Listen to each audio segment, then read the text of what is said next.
Okay, so it must have been a couple weeks ago that I found out that if you have a library card, then you can digitally rent books and audiobooks and comic books and even some movies and TV shows. So that was all pretty exciting, and definitely check out your local library to see what services they offer. It's not as boring as you might think. But, of course, there's many, many books.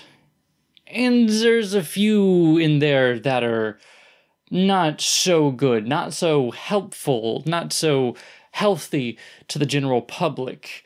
Like this book, Healed of Autism, a family set free with the keys from God's kingdom. So you probably know where this is going. A kid has autism, and they were healed by faith healing, even. This book has been written for families dealing with autism-related problems that would like to expect God's restoration, Christian ministries with the desire to pray for families dealing with autism-related problems, healthcare professionals who are involved with the families with autism-related problems, every other individual who longs for insight regarding healing in this area. This testimony mainly regards healing from autism. However, the keys provided can also help in healing the process regarding any other form of spiritual brokenness. That's right, autism is a form of spiritual brokenness, not a neurodevelopmental disorder that can be inherited and also has a bit of a environmental component. No, it's spiritual brokenness. It's not a diagnosis that just happens. It's your fault. So this book is a bit of I would call it a memoir, but the Christian audience out there might refer to it as a testimony.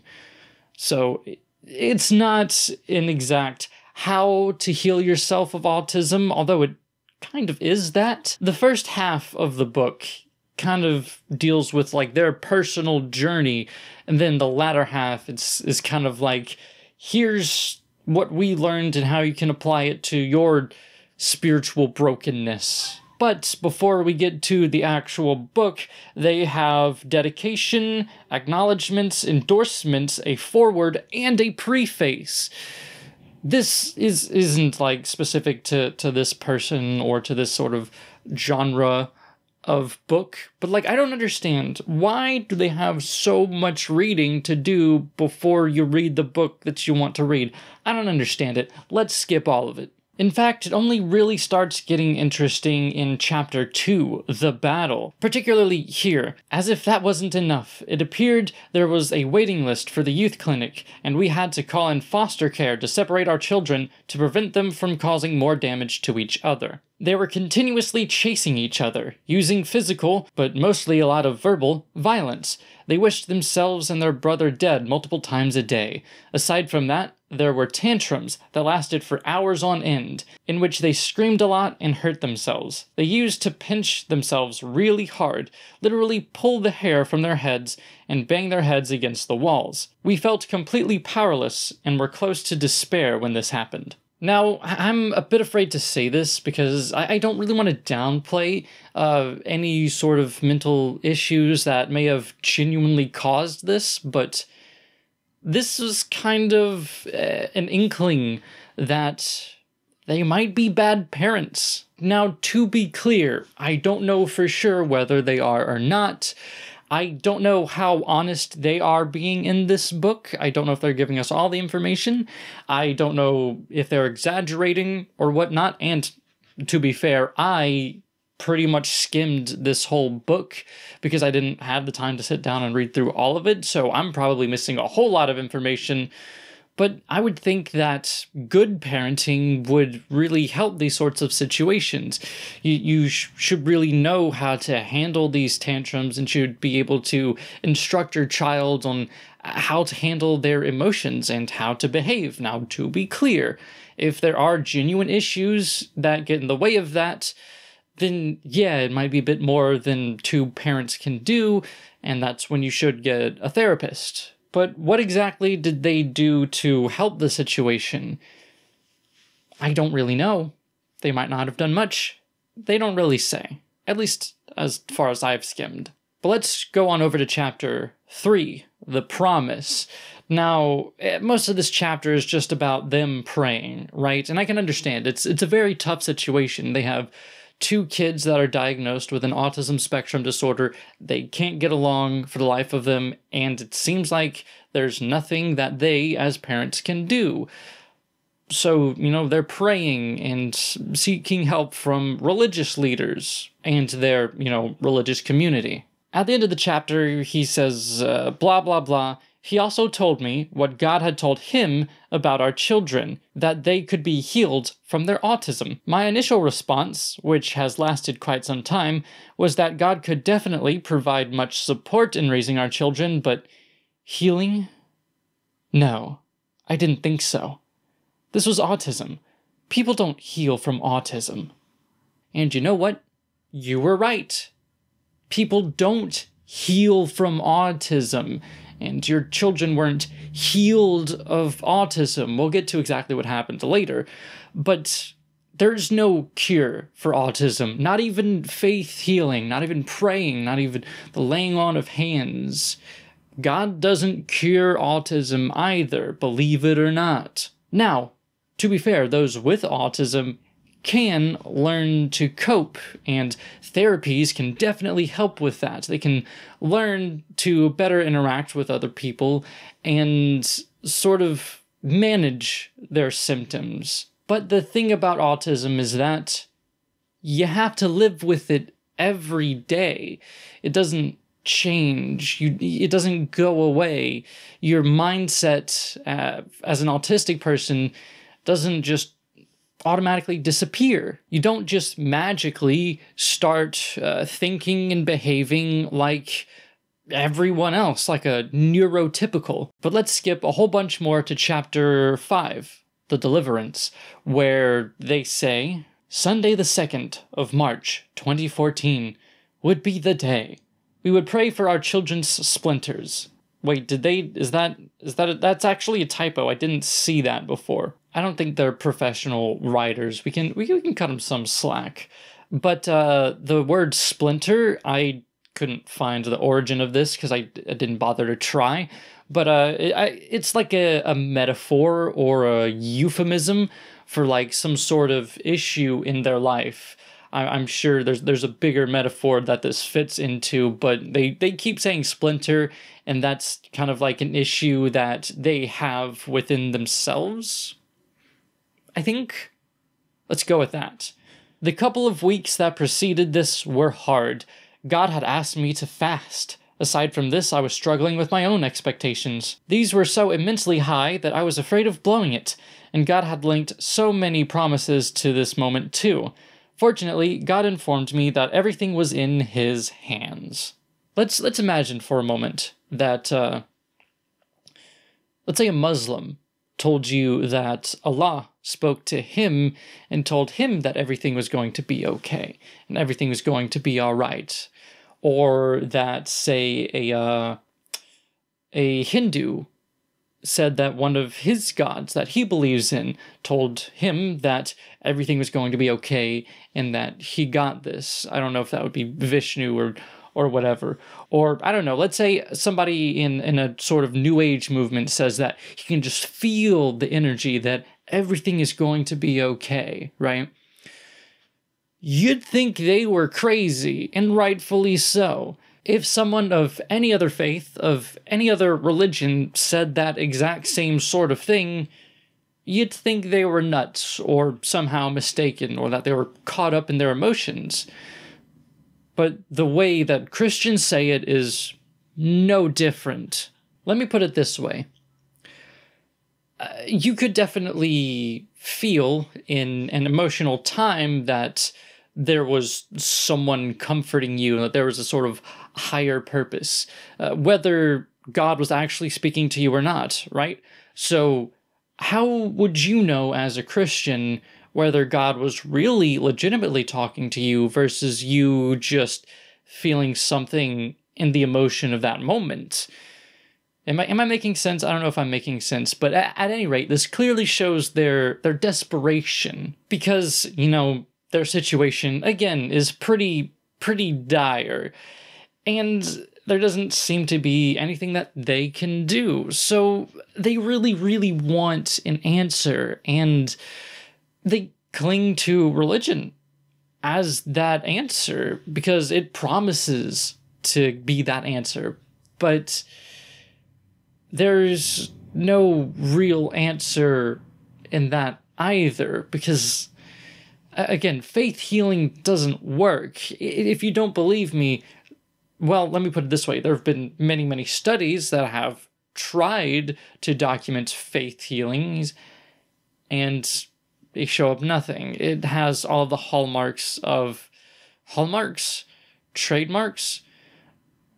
It has all of the identification of a alternative medicine, that is to say, something that doesn't actually work.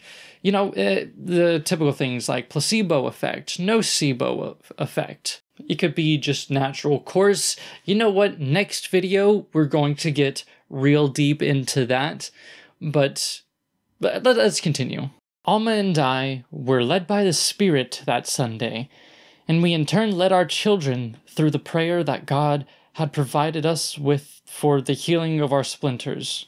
Now, this may be easy from the outside looking in, as an ex-Christian looking at a Christian thought or behavior, but this is kind of crazy, right? Even as a Christian, I recognized that being filled with the Holy Spirit or being led by the Spirit, that was just your emotions getting the best of you. It may feel genuine. I don't doubt that at all. I don't doubt that it's a very genuine emotional experience, but that's really all it is, an emotional experience. Maybe I'm getting a bit off track, but this is just them being led by their emotions, which religion definitely strongly appeals to the emotions. Oh, and here's the good part. Here's the part where they're healed. There was a new kind of peace present in the children, and they immediately put it to the test.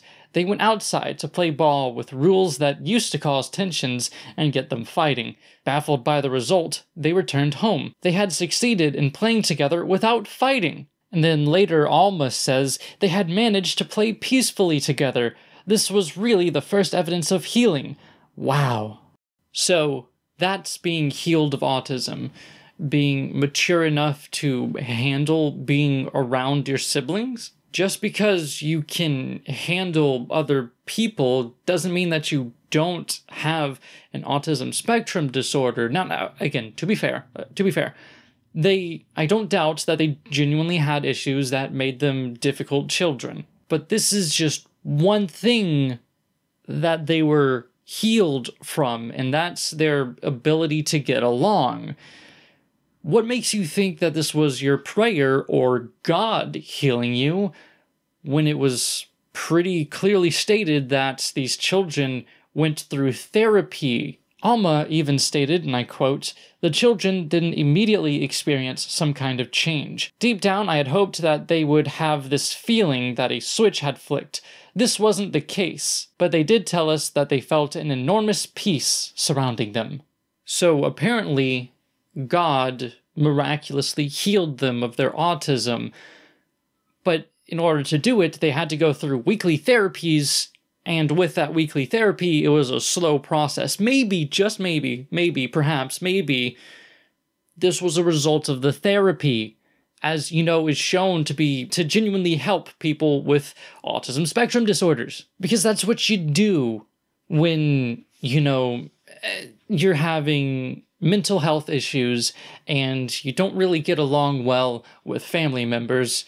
You go to therapy, and sometimes the therapists or counselors aren't actually good therapists or counselors. There are bad therapists and counselors. And earlier in the book, they did say that they did go to therapies and they didn't really work. But later on, when they went to, I think it was after they shipped the kids off to foster care or whatever the situation was, they went to weekly therapies there. Maybe that therapy just worked for them. Maybe that's the connection that you should be seeing. They went through therapy, and then the therapy did what the therapy was there to do. God told me that it had been a spirit of darkness. It had controlled our children for years because of the behavior resulting from their splinters. We had simply accepted it as part of our family after the children's birth. But by praying, we had deprived it of its rights to be in our family and forced it to leave. Now this is dangerous. This is the really dangerous part. Because essentially what they're saying is that if you or a loved one is suffering from an autism spectrum disorder, it's your own fault. No, it's not. It's not your behavior that causes autism spectrum disorders or that causes them to get out of hand. At least not on a spiritual level, okay? Don't blame the victims for neurodevelopmental disorders. I mean, if I have Tourette's, which I do, by the way, it doesn't show a lot because it's not terrible. Are you going to say that it's because I'm an atheist? That it's because of my spiritual weakness or darkness? No. That's not what causes disorders and diseases and conditions. No. You know, if faith healing worked, if praying worked to heal all of these things, and if these things were caused by spirituality, why would we have modern medicine? Why would scientists studying these things find totally different findings than what you're asserting? It seems like the science says that autism spectrum disorders are caused by genetics, a genetic component, as well as a bit of an environmental component, being that older parents are more likely to have a child that has an autism spectrum disorder, especially an older father, as well as premature births, that sort of thing. They haven't found that spiritual weakness causes autism. And if you have this mindset that Tourette's is caused by demons, seizures are caused by demons, autism is caused by spiritual darkness or spiritual weakness or whatever, not only does that completely undermine modern medicine in almost every way, but it makes you feel like you're the problem. It fills you full of shame, and you'll be trying your entire life to fix that with spirituality, except that faith healing doesn't work, and you're just going to feel more ashamed of yourself because you can't seem to get rid of your problems, so you must be a bigger issue than you thought. Because, you know, your spiritual darkness must be much darker because you're not getting healed of your autism like a memoir testimony said you would. Later on, Ohnme says, "The prayer showed me that my splinter was triggered every time my love was rejected by my children, which caused me to respond in anger and depression. To protect my motherly love from this rejection and negative feelings, this splinter was forcing me to keep my distance from the mother-son relationship I so deeply longed for." Yeah, this kind of confirms my suspicion that, they're not good parents. This may be a bit harsh, but you can't expect your children to give you their undying love, their unconditional love and affection. As much as that ideally would be the case, children are, well, they're jerks. They don't really understand. They're not emotionally mature, and you can't force them to be that way or to act that way. A mother with anger and depression? You know, I had a mother like that, and she wasn't a good mom to me. And to solve this problem, you didn't need a church. You needed therapy. I genuinely think that proper therapy and a good therapist would have really helped Ohnme a lot. But instead of that, well, presumably, they probably were actually going to therapy, but it seems like they looked more strongly to the church and to the Bible and religion and their fellow Christians.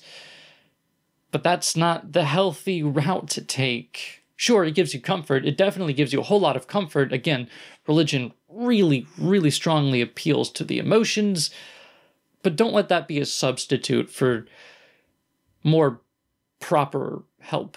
Oh great, oh great. They actually genuinely do in chapter 6, The Redemption, say that autism is caused by these spiritual splinters.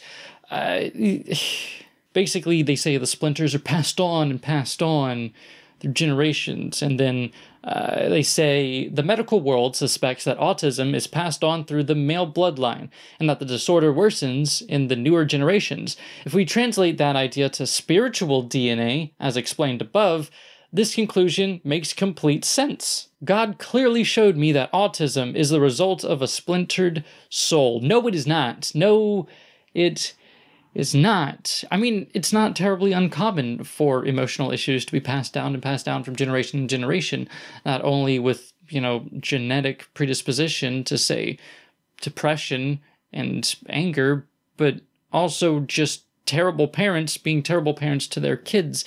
It would shock you how many terrible parents there are.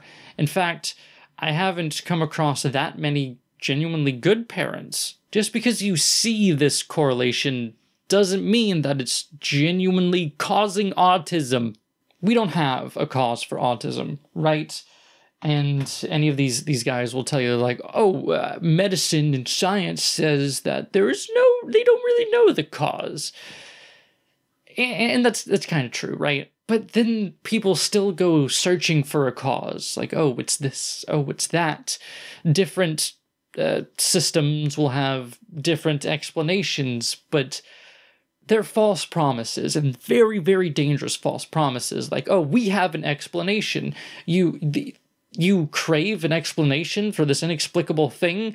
I have one for you. What do we have to back it up?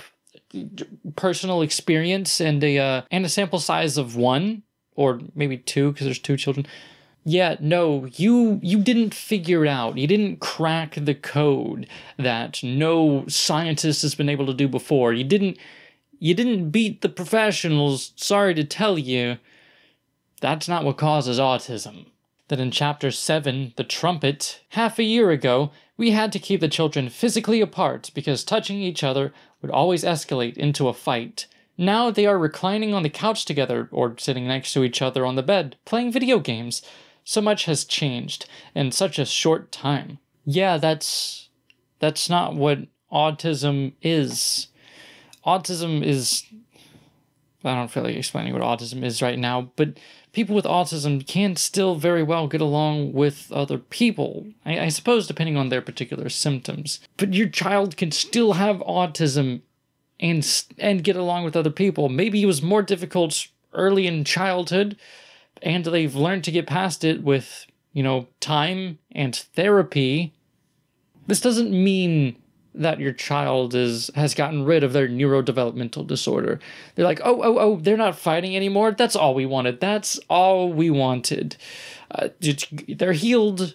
God's healed them. I don't want to go more in depth and read more in depth to find out if they genuinely understand autism, but they might not. Okay, so let's recap. In review, these 2 parents were almost certainly bad parents, and then they had 2 kids, and they were diagnosed with an autism spectrum disorder each, and they didn't know how to deal with them because, they turned out to be bad kids. So they shipped them off, and then they prayed a whole bunch, very sincerely, and then they came back, and then they actually behaved better. So God healed them of autism. Yay! Really, the book does read like that. But yeah, no, I don't doubt that your children may have had genuine issues that may have kept them from getting along and behaving well. But when you shipped them off, you sent them to a therapist weekly, if I recall correctly. And then after a bunch of time and a bunch of therapy, they were able to better interact with one another. That tells me that, hey, maybe therapy actually does something to help troubled children. Is troubled children the actual word? It's whatever. Problem child? Is that what I'm like? I don't know. But no, autism isn't just acting out, and the children behaving better isn't them being healed of autism. And if they are able to better cope and better interact with one another, that's not God healing them of autism. That's therapy working. If anything should be taken out of this, I'll put it this way. God does not deserve the credit for what professionals break their backs to do.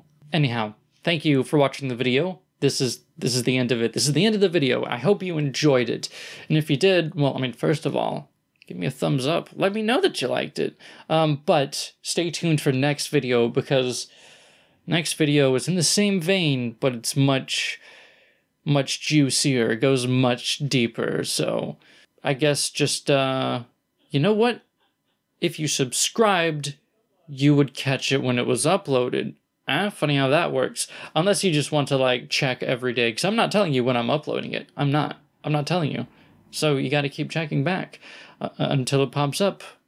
Unless you're subscribed, in which case, you know, you get it. You see what I'm saying here? Anyhow, sorry that I haven't been uploading a whole lot lately.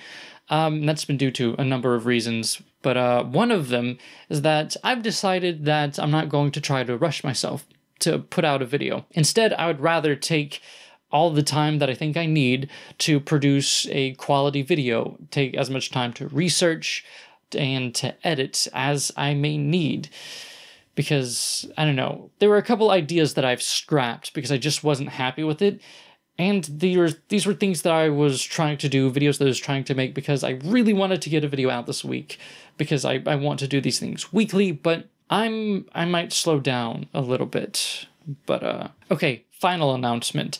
Donate to me on Patreon, and those of you that are donating on Patreon, I've changed the tier for the credits in the podcast to be credits in the video. So if you'll see in the description, I'm not going to have it on the end card or anything, but into the description, I will have the current people in that month's Patreon tier. Currently, the tier is at $6. That might change in the future, but anyone who donates $6 a month to my Patreon can elect to be credited in the description. So definitely thank you to all of you guys who donate to me. And thank you for watching, and goodbye. That's the end of the video. Goodbye.